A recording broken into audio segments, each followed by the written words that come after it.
ის რომ რეპრესიებია ჩვენს წინააღმდეგ დიდი ხანია ვიცით, მაგრამ 27 აგვისტოს მარიამოვის წინა დღეს, როცა თვითონ დიდი დასვენება გამოაცხადეს, აი უცებ მოულოდნელად დაგვადეს ყადაღა. თან ისიც იცით, რა თქმა უნდა, რომ ძალიან ბევრი რეპრესიული კანონი მიიღეს ბოლო ხანებში. კანონები, რომლის წინააღმდეგაც საზოგადოება ძალიან აქტიურად გამოდიოდა. ეს იყო ჯერ რუსული კანონი, არასამთავრობოების წინააღმდეგ მიმართული, შემდეგ ეგრეთ წოდებული ფარა, რომელიც ფაქტიურად დიდი ხანია გამცდარია იმ ამერიკული კანონის ფარგლებს და გაცილებით უფრო რეპრესიულია დღეს, ვიდრე თუნდაც 1938 წელს იყო ამერიკაში და კიდევ რამდენიმე გრანტების და სხვა კანონი. ეს ყველაფერი იყო სამოქალაქო საზოგადოების წინააღმდეგ მიღებული. მაგრამ ჩვენთვის მოულოდნელად შემოვიდნენ და დააყადაღეს ამჯერად საბოტაჟის მუხლით. ეს საბოტაჟი მინდა საგანგებოდ აუხსნა თქვენ მაყურებელს, იმიტომ რომ არა თქვენი მაყურებელი ჩვენც ვიბნევით ხოლმე რა უნდათ და როდის რას გვაბრალებენ. ესე იგი საბოტაჟი იყო ძველი, იგი ფაქტობრივად შემორჩენილია ჩვენ სისხლის სამართლის კანონმდებლობაში როგორც საბჭოთა მოვლენა. საბოტაჟით იჭერდნენ ჯერ კიდევ სტალინის დროს ჩვენს ბაბუებს, როგორც ჩანს მამუკა მდინარაძის ბაბუები და მათი მეგობრების ბაბუები და ეხლა ჩვენთან მოდიან ამ საბოტაჟის ბრალდებით. ეს არის სრულიად მარაზმატული და სამწუხაროდ მთელი ამ წლების მანძილზე 30 წლის მანძილზე მისი რაღაც ამ მუხლის დახვეწა მაინც არათუ გაუქმება არ მომხდარა. თუმცა ჩავხედეთ ისტორიაზე შეიძლება რამე მეშლება, მაგრამ ამ 30 წლის მანძილზე დამოუკიდებლობის 30 წლის მანძილზე ეს მუხლი საერთოდ არ გამოუყენებიათ და ოცნებამ ესეც მოახერხა. ოცნებამ ის მუხლიც გამოიყენა, რომლითაც ფაქტიურად ადრეს დევნიდნენ ყველა მოაზროვნე ადამიანს საბჭოთა კავშირის პირობებში სტალინის და შემდგომ წლებში. ძალიან ნიშანდობლივია ისიც, რომ ეს მოხდა სწორედ ეხლა.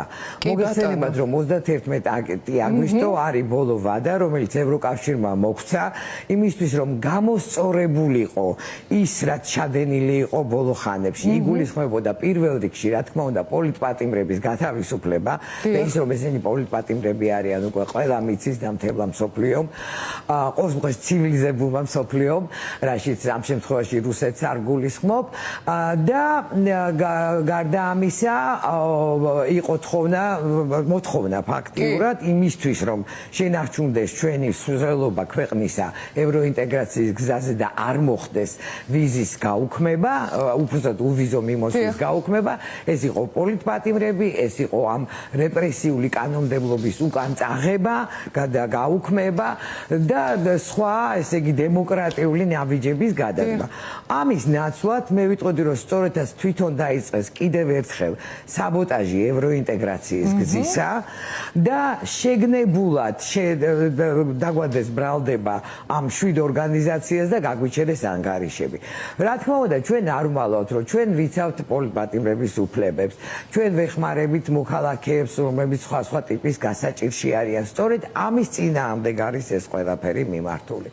და კიდევ ერთხელ გავიმეორებ, დღეს სამწუხაროდ მართველი პარტია საბოტაჟს უწევს საქართველოს მომავალს, საბოტაჟს უწევს ევროპულ მომავალს და იმ მინიმალურ მოთხოვნებსაც კი, რომელსაც ევროკავშირი გვიყენებს იმისთვის, რომ ჩვენ ვიყოთ უფრო დემოკრატიული საზოგადოება, არათუ არასრულებს, შეგნებულად არღვევს და მეწზეც მიდის. კი ბატონო, და ზუსტად კეთი, რა თქმა უნდა, შემთხვევითი არ არის ეს დრო შერჩეული, რასაც თქვენს გაუსვით ხაზი 31 აგვისტომდე, სულ რამდენიმე დღე რჩება და თითქოს მიზან მიმართულად რაღაცა ესე ღია ომის რეჟიმში გადავიდა ბრიუსელთანაც ქართული ოცნების რეჟიმი და ამავე დროს მოლოდინი, როდესაც ქართული ოცნების წარმომადგენლები თავად ვიამბებენ, რომ აი არასამთავრობო ორგანიზაციები ეხლა ამზადებენ ქვეყანაში რაღაც რევოლუციურ სცენარებს, გადატრიალებას, ეს ნიშნავს თუ არა იმას, რომ პრაქტიკულად თავადვე ელოდებიან, რომ მათივე აი ამ ქმედებების გამო და გუშინ იყო ასევე არასამთავრობო სექტორის განცხადება, რომ დიახ, სწორედ ბიძინა ივანიშვილს ეკისრება და ქართულ ოცნებას სრული პასუხისმგებლობა ამ მოსალოდნელ ნეგატიურ შედეგებზე. იციან მათ, რომ ეს რეაგირების გარეშე რასაკვირველია არ დარჩება, ხო, საქართველოს მოქალაქეების მხრიდან. აი აქ ხომ არ სურს ზუსტად აი ამ მეთოდებით, აი ამ დაშინების მეთოდებით ხალხის გაჩვენება. კი ბატონო, დიახ. და ხალხიც რომ გააჩუმოდა დააშინოს. პროვოცირებაც უნდათ, რისხვის პროვოცირება და შემდეგ უფრო დაშინება. ეხლა საქმე რაშია, ჩვენ ვიცით რომ ერთი პირობა ესენი ცდილობდნენ და აგორებდნენ ამ თითქოს და გადატრიალების თუ რაღაცა შეთქმულების თეორიას. შემდეგ თითქოს უარი თქვეს. უარი თქვეს რატომ? იმიტომ რომ თქვა პოლიტპატიმრების ყოველთვის ნაწილს აშკარად სთხოვეს რომ მათ ვინმესთვის ხელი დაედოთ, მათ ეს არ გააკეთეს, წარმოუდგენელი ღირსება და გამძლეობა გამოიჩინეს და თითქოს და ამ იდეას დაანებეს თავი. შესაძლოა ახლა ხელახლა აპირებენ ამ ყველაფრის აგორებას და უკვე ერთობლივად ყველასთვის დაბრალებას. ნუ ეს მართლა უკვე საბჭოური მეთოდებია და დღევანდელი რუსეთის მეთოდები. როდესაც ყველაფერს თან ერთად ურევთ, უნდათ რომ არასამთავრობოებს, პოლიტიკურ პარტიებს, აქტივისტებს, მედიას და ყველას ერთად დაგვაბრალონ თითქოს და რაღაცა გადატრიალების მცდელობები. მთელი ეს წლები ყველა კარგად ხედავდა როგორი მშვიდობიანი იყო ეს გამოსვლები და თუ კი იქ ძალადობა იყო, ეს ძალადობა იყო მხოლოდ ან პოლიციის მხრიდან, ან იმ ტიტუშკების მხრიდან, რომლებიც ასევე როგორც აღმოჩნდა დაქირავებული არიან თვითონ სახელმწიფოს მიერ.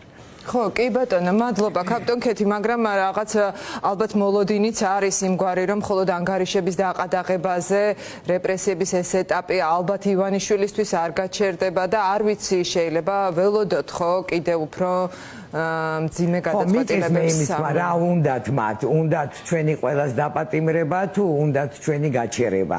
ამას ალბათ ცოტა ხანში ვნახავთ. ეხლა როგორც გითხარით, ჩვენ არ ველოდით დღეს ამდაგვარ ქმედებას, დღეს როდესაც დღეს ხვალ მარიამობაა და შემდგომ რამდენიმე დღე დასვენება, ზუსტად დღეს გააკეთეს ეს.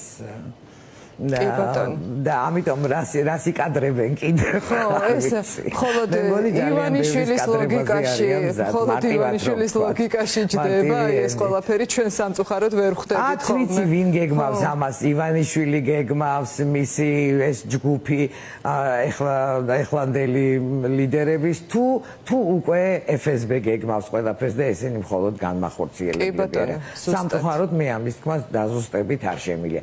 ის რომ დაჩქარებული გზით გავიარეთ ის, რასაც რუსეთი პუტინის ქვეშ გადიოდა 12 წელი, აი იმ გამოსვლებიდან 2012 წლის გამოსვლებიდან 2024-მდე, ჩვენ ფაქტიურად ამ 2 წელში დაჩქარებული წესით გავიარეთ. ანუ მთელი ეს რეპრესიული კანონმდებლობა, დევნა, აქტივისტების, სამოქალაქო საზოგადოების, მედიის და ასე შემდეგ.